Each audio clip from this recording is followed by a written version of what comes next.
Hello students, this is Mahatma Gandhi English Medium School and I am your Hindi teacher. Today we are going to read 8th chapter of your book, यह सबसे कठिन समय नहीं. Let's start. पहले मैं आपको इस lesson के बारे में इंट्रोडक्शन दे दूं कि ये जो पाठ कविता है ये जया जादवानी जो हैं उनके द्वारा लिखी गई है और इसके अंदर कवित्री का इसमें आशय है कि अभी निराशा की कोई बात नहीं है, वर्तमान समय सबसे कठिन नहीं है. निराशा के वातावरण में भी मनुष्य में आशा की किरण मौजूद रहती है, यही कहना चाहती हैं यहाँ कवित्री. Let's start. नहीं, यह सबसे कठिन समय नहीं. अभी भी दबा है चिड़िया की चोंच में तिनका और वह उड़ने की तैयारी में है. अभी भी झरती हुई पत्ती थामने को बैठा है हाथ एक. झरने का मतलब होता है गिरती हुई, थामना, पकड़ना. हमेशा की तरह पहले मैं इसका प्रसंग बताऊंगी आपको कि ये पंक्तियां हमारी पाठ्यपुस्तक बसंत भाग 3 में से ली गई हैं और इसकी कवित्री का नाम है जया जादवानी और कविता का नाम है यह सबसे कठिन समय नहीं है. इन पंक्तियों में कवित्री ने मनुष्य को आशावादी बने रहने की सलाह दी है. भावार्थ. इस काव्यांश के माध्यम से कवित्री उन लोगों को धीरज बंधा रही हैं जो अभावों, चिंता और कठिनाइयों से जूझ रहे हैं. कवित्री का कहना है कि इस निराशा उत्पन्न करने वाले समय में भी हमारे चारों ओर ऐसी घटनाएं निरंतर घट रही हैं जो हमें आशा और धैर्य के साथ जीने का संदेश देती हैं. चिड़िया अब भी घोंसला बनाने के लिए चोंच में तिनका दबाकर ले जा रही है. पेड़ों से झरती पत्तियों को अब भी लोग उपयोग के लिए इकट्ठा कर रहे हैं, अर्थात बेसहारा लोगों को अब भी कोई ना कोई सहारा दे रहा है. अभी भी भीड़ है स्टेशन पर, अभी भी एक रेलगाड़ी जाती है गंतव्य तक जहां कोई कर रहा होगा प्रतीक्षा.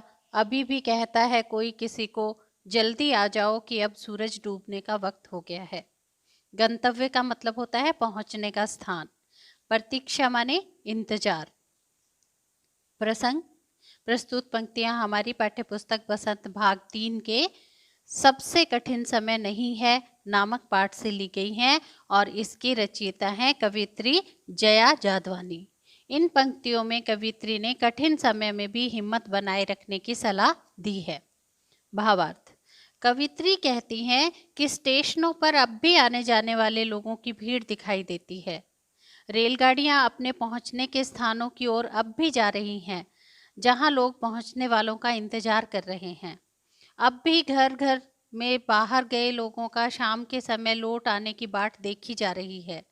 ये सभी घटनाएं यही संकेत करती हैं कि लोगों ने आशा का दामन थाम रखा है, वे निराश होकर नहीं बैठ गए हैं.